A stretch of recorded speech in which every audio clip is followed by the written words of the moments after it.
کربلا کے بعد کے حالات کیا ہیں؟ کربلا کی جنگ ختم ہوتی ہے حضرت امام حسین کی شہادت پر. جب آپ کا سر مبارک الگ کر دیا گیا تو یہ جنگ ختم ہو گئی.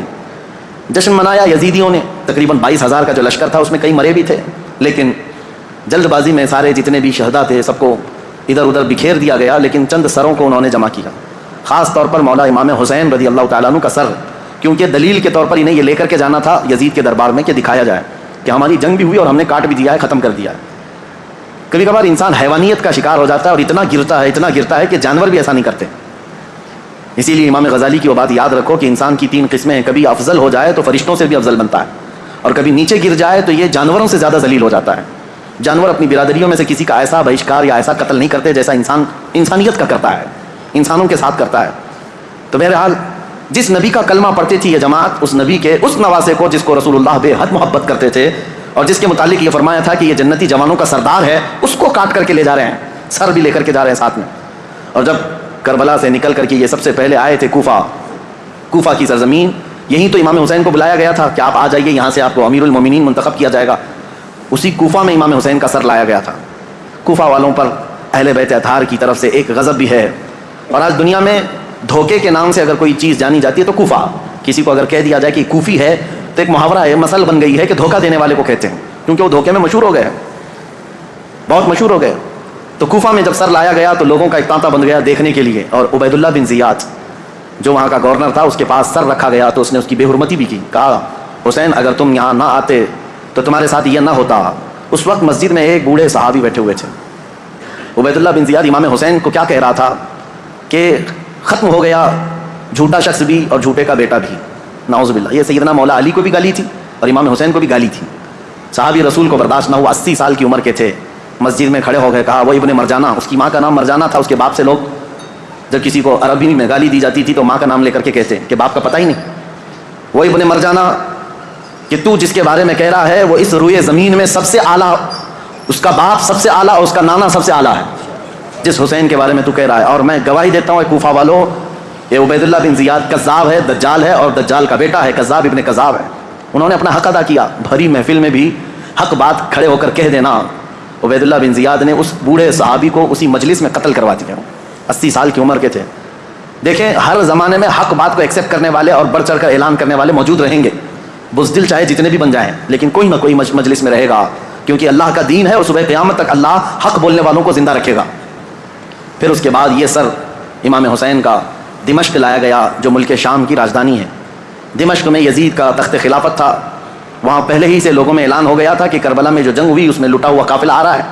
امام حسین کو، ان کے سر کو اور ان کے خاندان کی بیویوں کو اور ان کے بیٹوں کو قیدی بنا کر لایا جا رہا ہے. امام زین العابدین امام حسین کے بیٹے جو بیمار تھے کربلا میں، وہ جنگ میں میدان میں نہیں اترے، بیماری کی عالم میں ویسی رہے، اور وہ بھی چل کر کے دمشق پہنچے. وہاں پر بتایا گیا ہے دمشق شہر میں تاشے بج رہے تھے، ڈھول بج رہے تھے، باجے بج رہے تھے. امام حسین کا سر آ رہا ہے تو ایک جلوس کی شکل تھی، لوگ اپنی اپنی برآمدوں میں آ کر چھتوں پر کھڑے ہو کر دیکھ رہے تھے کہ یہ جلوس آ رہا ہے. اس عجیب حال ہے کہ شاعر نے بہت اچھے انداز میں کہا ہے کہ عجیب امت ہے، قتل کیا شبیر کا وہ بھی نعرے تکبیر کے ساتھ. یعنی ایک طرف اللہ اکبر کہنے والے ہی ہیں اور اسی رب ذوالجلال کے سب سے پیارے محبوب صلی اللہ علیہ وسلم کے نواسے کا قتل کر رہی ہے امت، اور پھر اس کے بعد اس کو گھما بھی رہی ہے. جب لایا گیا دمشق تو یہ حالات تھے کہ باجے بج رہے ہیں، ڈھول بج رہے ہیں، تاشے بج رہے ہیں، اور یزید کے دربار میں یہ لٹا ہوا قافلہ جب پہنچا تو یزید نے مگرمچھ کے آنسو بہائے اور کہا حسین اگر تم بغاوت نہ کرتے تو یہ حالات نہ ہوتے، اور اگر میرے سامنے آ جاتے تو میں قتل کا حکم نہیں دیتا. یہ سب حالات لکھے ہوئے ہیں. لیکن میرے عزیزو ایک بات، ایسے لوگ ہیں جو تحقیقات کی بنیاد پر یہ کہتے ہیں کہ یزید تو افسوس کر رہا تھا امام حسین کے قتل پر، وہ راضی نہیں تھا. ہم کہتے ہیں یہ قتل ہو جانے کے بعد آنسو بہانا اور راضی نہ ہونے کا ڈھونگ کرنا یہ بات الگ ہے. اگر یزید حقیقت میں راضی نہیں تھا تو امام حسین کے قتل کے سلسلے میں جتنے کوفہ میں گئے تھے ان کو پکڑ کر سزا بھی تو دے سکتا تھا، لیکن سزا کسی کو نہیں دی گئی. اس کا کیا مطلب ہے؟ ایک طرف تم رو کر کے لوگوں کو بتا رہے ہو کہ میں اس سے راضی نہیں تھا. اگر تم راضی نہیں تھے تو عبید اللہ بن زیاد، عمرو بن سعد، شمر، خولی، یہ جن لوگوں نے مولا حسین کے ساتھ ظلم کیا اور ان کے بچوں کو مارا ہے، یزید بھرے دربار میں بلا کر کہتا کہ انہوں نے میری رضا کے خلاف کام کیا ہے، رسول اللہ کے بیٹے کا قتل کیا، لہٰذا ان کا قتل ہوگا. کہیں تاریخ میں نہیں ملتا ہے. تو لہٰذا یہ ڈھونگ رچانا یہ ایسا ہی ہے میرے عزیزو کہ صرف اتنا بیان دے دینا کہ ہمیں کھیت ہے، ہمیں افسوس ہے. یہ تو پولیٹیشین جیسے آج بھی کرتے ہیں سیاسی لوگ، قتل ہو جائے، پورا کا پورا گاؤں جل جائے، اور اس کے بعد تم ایک اسٹیٹمنٹ دے دو کہ ہمیں کھیت ہے، ہمیں افسوس ہے اس بات کا. تو کیا اتنا کہہ دینے سے ساری چیزیں ختم ہو جائیں گی؟ اسی لیے میں نے تقریر کی شروع میں ہی کہا، لمحے نے خطا کی صدیوں نے سزا پائی. کبھی ایک لمحہ خطا ہو جاتی ہے اور اس کی سزا قیامت تک قائم رہتی ہے. یہی یزید نے کیا. 3 سالہ دور تھا اس کا، صرف تاریخ میں موجود ہے، اس کی حکومت صرف 3 سال چلی، لیکن ان 3 سالوں کے اندر جو اس نے ہولناک حادثہ کیا ہے، تو اس کی مذمت اور اس کی وجہ سے اس پر لعنت یہ صدیوں تک جاری رہے گی.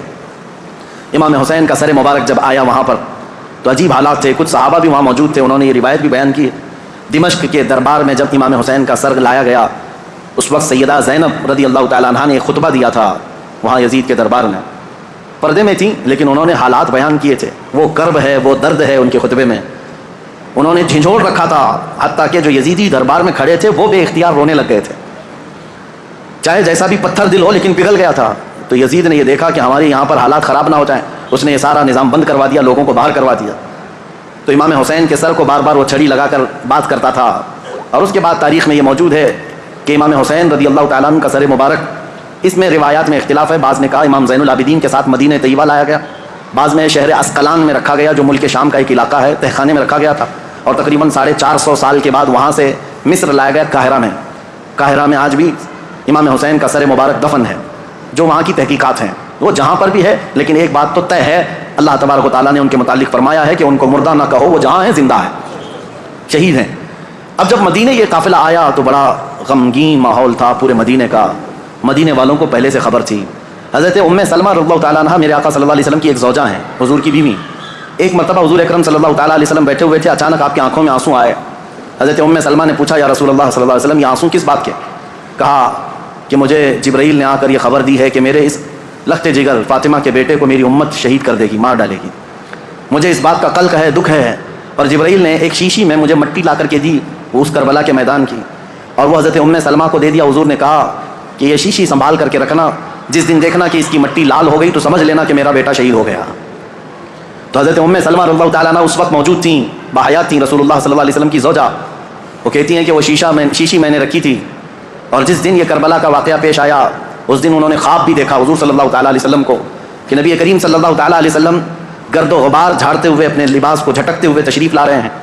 تو حضرت سلمہ نے حضور کو خواب میں دیکھ کر پوچھا یا رسول اللہ صلی اللہ تعالیٰ علیہ وسلم کون سے لمبے سفر سے آپ تشریف لا رہے ہیں کہ گرد و غبار آپ جھاڑتے ہوئے تشریف لا رہے ہیں؟ میرے آقا صلی اللہ تعالیٰ علیہ وسلم نے فرمایا سلمہ میری امت کے اشقیاء نے میرے بیٹے کو اور میرے خاندان کو کاٹ دیا، قتل کر دیا کربلا کے میدان میں. ان کی سب کی لاشیں میں جمع کرتا سب کو دیکھتا ہوا وہاں سے آ رہا ہوں، کربلا کے میدان سے تھکا ہوا.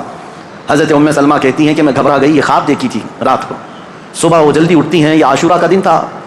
وہ فرماتی ہیں کہ میں جلدی سے جا کر اس شیشی کو یاد کرتی ہوں جو میرے آقا صلی اللہ علیہ وسلم نے مجھے زندگی میں دیا تھا.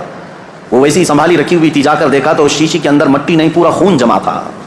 حضرت سلمہ کہتی ہیں میں نے مدینے والوں کو اسی دن اطلاع دے دی کہ اے اہل مدینہ، رسول اللہ کا بیٹا شہید ہو گیا.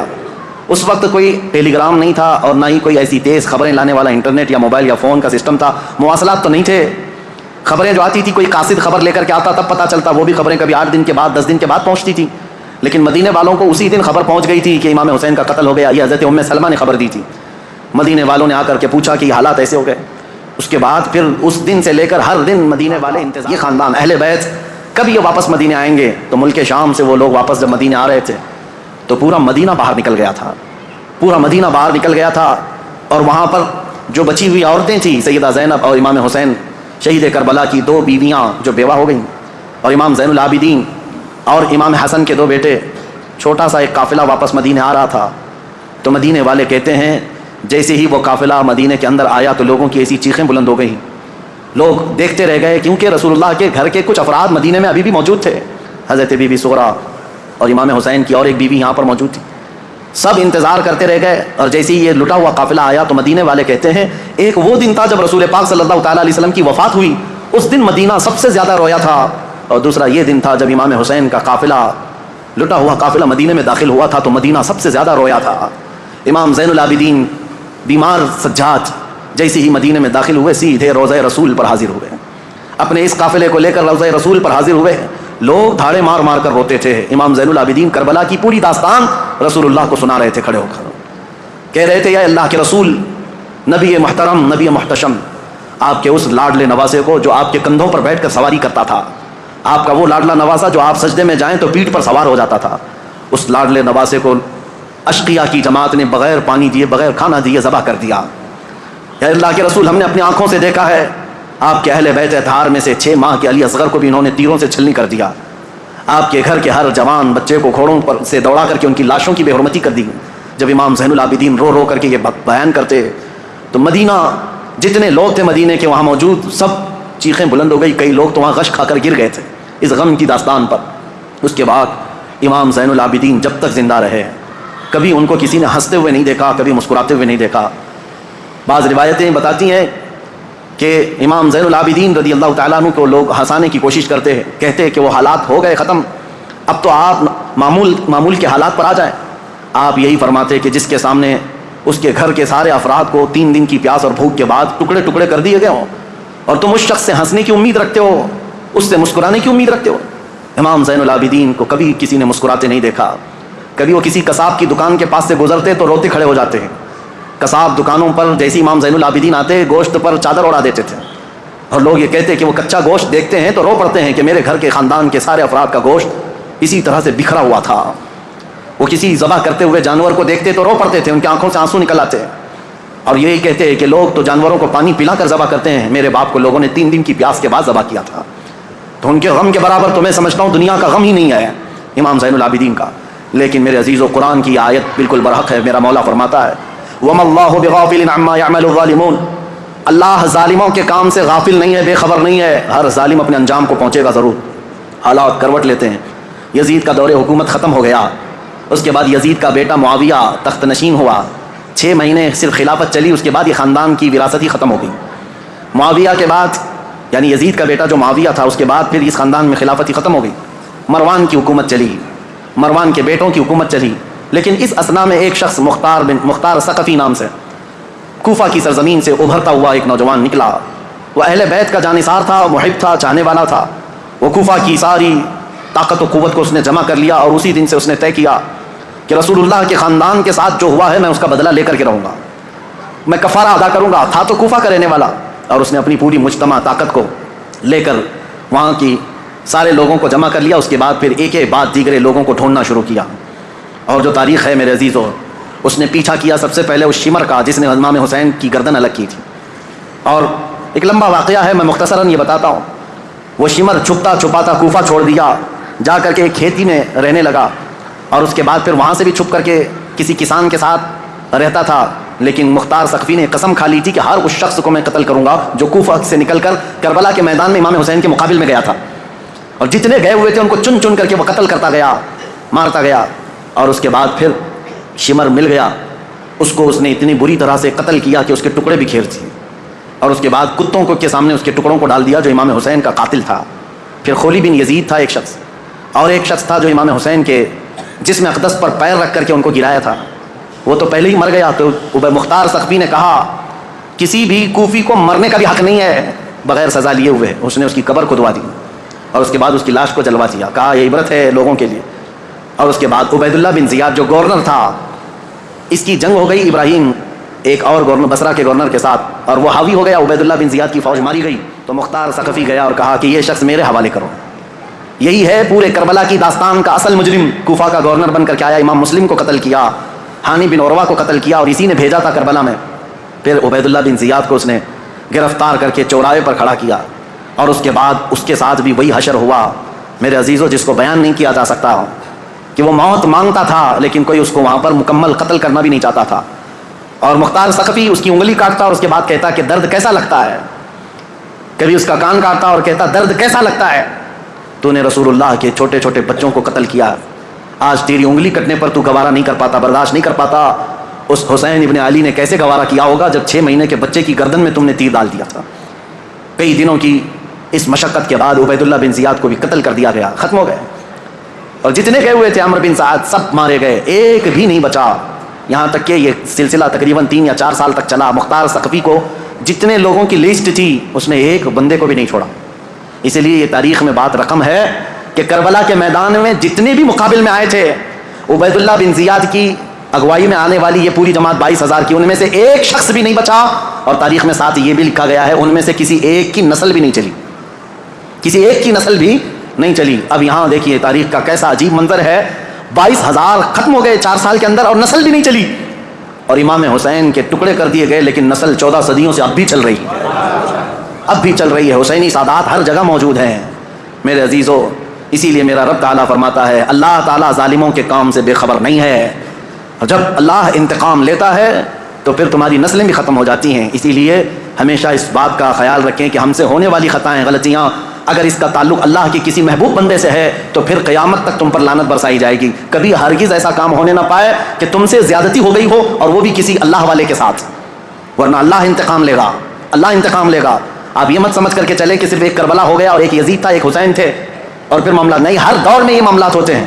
آج بھی آپ کو یہی نصیحت کر رہا ہوں کہ کبھی تمہاری طرف سے کسی ایسی شخصیت کو تکلیف نہ پہنچاؤ جو اللہ والا ہے, اللہ کا محبوب بندہ ہو, ورنہ ہوگا یہ کہ اس کا انتقام اللہ لے گا, اللہ کی طرف سے ہوگا.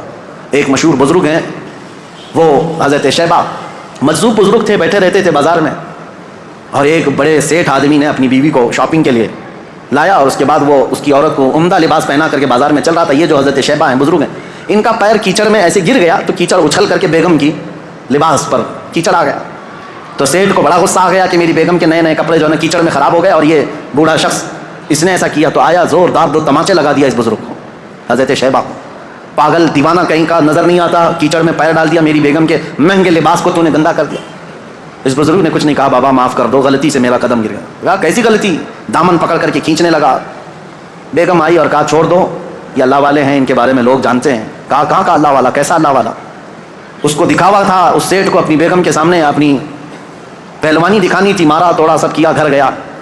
اسی شام پیر پھسلا, نیچے گرا اور ایسا گرا کہ سر کا کھوپڑی باہر آ گئی, بھیجا باہر آ گیا, جگہ پر انتقال ہو گیا. یہ واقعہ میں اس لیے بتا رہا ہوں مکافات عمل کیا ہے. اس کی بیگم نے ہلہ کرنا شروع کیا کہ یہ معاملہ اسی وجہ سے ہوا, آج اس بزرگ کو اس نے مارا, اسی وجہ سے میرا شوہر آج مر گیا. لوگ جمع ہوئے, سب کے پاس یہ عورت یہی کہتی تھی کہ اسی وجہ سے ہوا ہوگا, اسی وجہ سے ہوا ہوگا. لوگوں نے کہا چلو ہم پوچھتے ہیں ان سے, کیا آپ نے ایسی بد دعا کر دی اس بندے کو کہ مر ہی گیا بیچارہ؟ تو ایک حلوائی کی دکان پر یہ بیٹھے ہوئے مل گئے, لوگ آئے جو ذمہ دار تھے گاؤں کے. کہا کہ بابا اس نے 2 تھپڑ کیا لگائے, آپ نے اس کو ایسی بد دعا کر دی کہ اس کی تو جان چلی گئی, وہ تو ختم ہی ہو گیا. کہا کیسے ہوئے؟ لوگوں نے بتایا سیڑھیوں سے گرا اور نیچے گرا تو بھیجا ہی باہر آ گیا, مر گیا. اس بزرگ نے کہا اللہ کی قسم, اللہ گواہ ہے, میں نے کوئی بد دعا نہیں کی, اللہ کی قسم دیتا ہوں, تم مجھ سے جو حلف لینا چاہو لے لو, میں نے کوئی بد دعا نہیں کی ہے. لوگوں نے کہا لیکن اس کی عورت تو یہی کہہ رہی ہے کہ آپ کو آج اس نے مارا تھا 2 تھپڑ اور آپ کی بد دعا سے وہ ہلاک ہو گیا, پھر ایسا کیسے ہو گیا ہے؟ اس بزرگ نے ہنستے ہوئے کہا کہ بیٹا بد دعا تو میں نے نہیں کی, میں تو معاف کر دیا, لیکن دستور ہے دوست کو پہنچی ہوئی تکلیف دوست برداشت نہیں کرتا. میں تو معاف کر دیا, میرا دوست جو اللہ ہے وہ گوارا نہیں کرتا. اس کے کسی ولی سے تم نے دشمنی کی تو خود فرماتا ہے میں اس کے ساتھ جنگ کا اعلان کرتا ہوں. اسی لیے ہمیشہ اس بات کا لحاظ رکھیں میرے عزیزو, ہمارے کسی عمل سے اللہ والوں کو تکلیف نہ ہو. دیکھو رسول اللہ کے اہل بیت یہ اللہ والے تھے, امام حسین, تکلیف پہنچی تو آج تک وہ یزیدی ذلیل ہیں اور لعنت کے پھٹکار ان پر برس رہے ہیں اور صبح قیامت تک ہوتے رہیں گے انشاءاللہ. لمحے نے خطا کی, صدیوں نے سزا پائی. اللہ کریم ہم سب کو کہنے سننے سے زیادہ عمل کی توفیق عطا فرمائے.